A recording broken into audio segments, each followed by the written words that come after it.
Okay, it looks like I'm live. Good afternoon, everyone.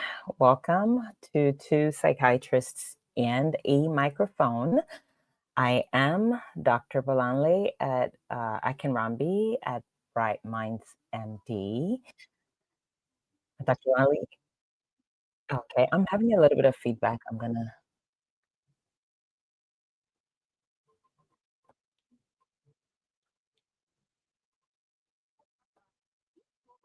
Okay, I'm just trying to fix this. I have a little bit of technical difficulty. Okay, this is Dr. Bolanle. I can be psychiatrist and founder at Bright Minds MD. I am flying solo today as Dr. Zainab is away today, but I wanted to, come on and talk real briefly about Thanksgiving because it is the week of Thanksgiving. And in our psychiatric practices, we get a lot of questions about stressors and things relating to this time. Thanksgiving stress is real. So let's just talk about it a little bit and address a question or questions that have been coming up relating to it. And recent polls and surveys are showing that there is a big uptick in holiday stress this year, with about 41% of adults saying that they expect to have more holiday related stress this year. So it is a big deal. And why does it matter clinically? Especially, when we talk about, feeling stressed, lonely, isolated, these can have, they've been associated with worse health outcomes, including high risk of cardiovascular disease, dementia, earlier mortality. So it's important that we talk about it and how to manage it. So I'll jump right into the question. One of the questions we've gotten says, hey, I've been on edge about Thanksgiving for weeks. Money's tight and I'm not close to family, and I always feel lonely at dinner. Is this normal? And what can I actually do to not fall apart? So this is a very common question, or a common sample of questions that we get. It's quite common. The holiday period heightens several stressors at once for many, namely financial pressure, change routines, and obligations, whether to travel or to host. And even for some people, there are reminders of loss. So these are some of the things that contribute to pressure around the holidays. Thanksgiving, Christmas coming up, Hanukkah, and all the other holidays that come up. So there's some of the pressures. And just I have a few simple, things that you can do as you start to contemplate this and have some stressors or pressure around this. First, I ask you to acknowledge your own feelings. Say to yourself, this is hard for me. And you can say to yourself or to someone you trust to reduce the shame around feeling how you feel about Thanksgiving. Because some people do feel not so great about not looking forward to Thanksgiving, or feeling stressed about Thanksgiving, or having trepidation around Thanksgiving. So I want to encourage you to acknowledge your feelings to yourself, name them, and acknowledge them to yourself, that it can be quite normal and okay to feel this way, and a lot of people are feeling it. Second, I want you to encourage you to, make a decision. If you're anticipating gatherings, traveling, and all that. I mean, by now, most people have made travel plans if they're traveling. But for people who are local, make a decision about whether you actually have to be at gatherings, how you want to celebrate, how you're choosing to celebrate. Especially if it's, for this particular question, someone saying that they feel lonely around family anyway, and they're stressed in the lead up to it. I want to remind everyone that family can be chosen, not necessarily born all blood. So it's time maybe to start to think about what your family is, or your family is, and if being with birth families are overly stressful and creating loneliness anyway, maybe think about time with chosen family. For people who are spending time with family and, making the decision that the overall experience is net positive despite the anxiety and trepidation associated, something that we can do is to set boundaries in advance. Essentially, decide in advance how long you'll stay, how you'll participate, what topics you'll avoid, and how you might excuse yourself if things get overwhelming. Think ahead of time about a short phrase that you can say, such as, I need some air, or I'm going to check in with XYZ without needing an apology. Practice this ahead of time. Think about it, especially if, this has been a repeated occurrence in past Thanksgiving dinners. You might have an idea what tends to create problems or situations where you tend to feel uncomfortable. And so anticipating ahead of time what these situations are and rehearsing for yourself what your exit strategy is when things get tough, that could be a good way to continue to feel a sense of calm and maintaining control, even as we go into these gatherings and celebrations. So there's just some tips for that. And thus, associated with that also, a hot topic is family conflict and fights during gatherings. So, and especially with current political environment, things that can come up are family fights, politics, old arguments that are unresolved, judgment about life choices. These are some things that always come up. So how do I stay calm and not wreck dinner?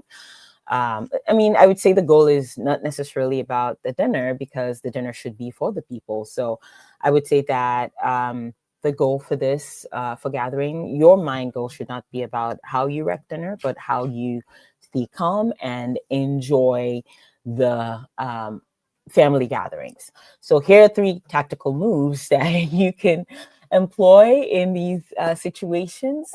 One, if you tend to come from a family that has heavy or intense political arguments, especially people who belong to opposing political parties or political thoughts that tend to lead to fights, I would recommend sticking to neutral conversations. If this is not, if this creates anxiety for you and this is not how you want to engage during Thanksgiving, think about neutral conversations ahead of time. Sports, movies, a shared memory, things that bring the family together, that are less likely to create chaos and conflict. And think of those in your mind and stick to those. A second technique might be to use a gray rock technique, for hot button, hot conflict topics. Topics that are bound to create extra energy, extra negative energy, conflict, and fights. You may want to consider gray rocking your way through them. And I'll give you an example. Can you believe what these people are doing to the country? You might say something like, I hear you. By the way, did you try the potato pie? So that's a pivot. Essentially, using this conversational technique, you would, again, be having, you plan to have brief, non-engaging responses that are fairly neutral, and then pivot away to topics that feel comfortable, less stressful, and less conflict inducing. Again, this is for family gatherings and situations where you are anticipating, conflict, where these has been the theme for years, or this has happened during the year. You may want to employ these techniques again to help have calmer dinner, calmer conversation. So another example might be a common one. When are you finally going to get married? You can say, not sure. How was your drive up here today? So again, you're giving neutral, non-engaging, not very emotional responses and pivoting away quickly to something else. Another one that comes up for a lot of parents. For example, if a relative says, your kids are so spoiled, you're too soft. You may respond again with, I hear that. Can you hand me the cranberry sauce? So again, a very neutral, brief, not very engaging response, and then pivoting away to something else. Those are some ways that you can use this technique to diffuse potentially tense situation, keep things neutral, unemotional, so that things do not escalate. If someone gets aggressive in the room, right? So sometimes some families, especially with alcohol in the room, family dinners can get really spirited and devolve into fights and escalation. And this is a concern also that's come up. You may, I recommend preparing one sentence de-escalators, quick sentences that you can say and then prepare to quickly exit the room if things get too tense, too aggressive, too dysregulated. Some examples can be something like, I hear you. I'm not trying to upset you. I think we just see this differently. And then exit quickly because your safety and emotional regulation comes first. Another sentence could be, I hear that you feel strongly. I'm choosing not to debate right now. Or, I don't want this to escalate, so I'm taking a moment. Another can be, I'm stepping away for now. We can revisit this a little later. This allows quick de-escalation and an opportunity for you to be safe. Everyone gets regulated and you can get away from the situation.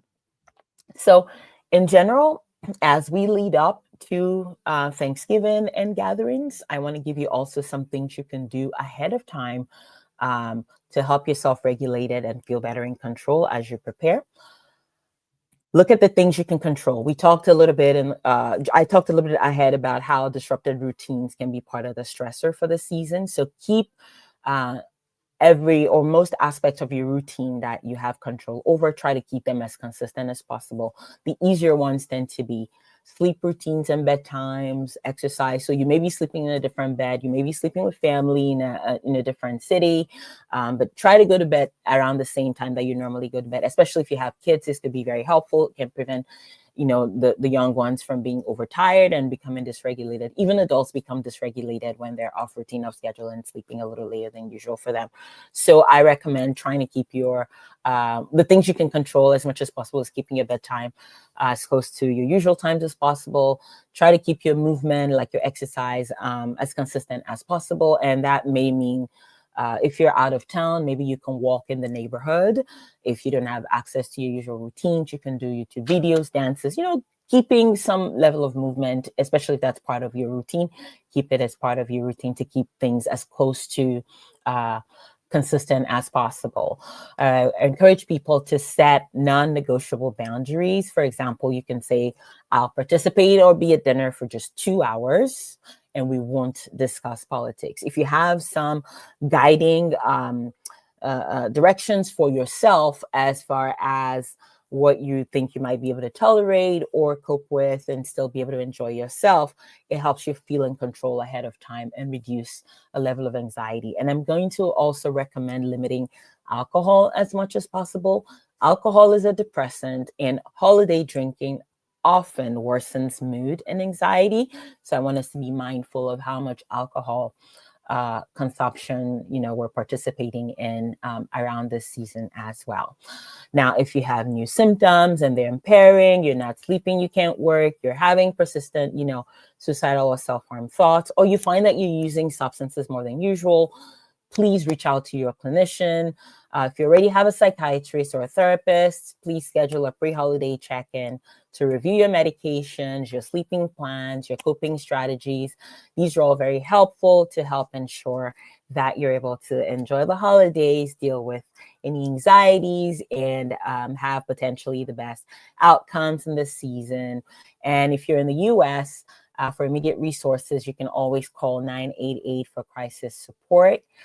If you don't have a psychiatrist and don't have access to a therapist, you can also reach out to your primary care doctor. They can connect you to community programs. Many health systems offer group support and things like that during the season, because it's a struggle for many, as the holidays begin and the gatherings and attendance stressors, as we talked about. So that'll be all for today. Thank you for joining me or listening in later. Again, my name is Dr. Bolanle Akinrambi. I'm psychiatrist and founder at Bright Minds MD in New Jersey. And this is 2 psychiatrists on a microphone, although it's 1 psychiatrist in there today.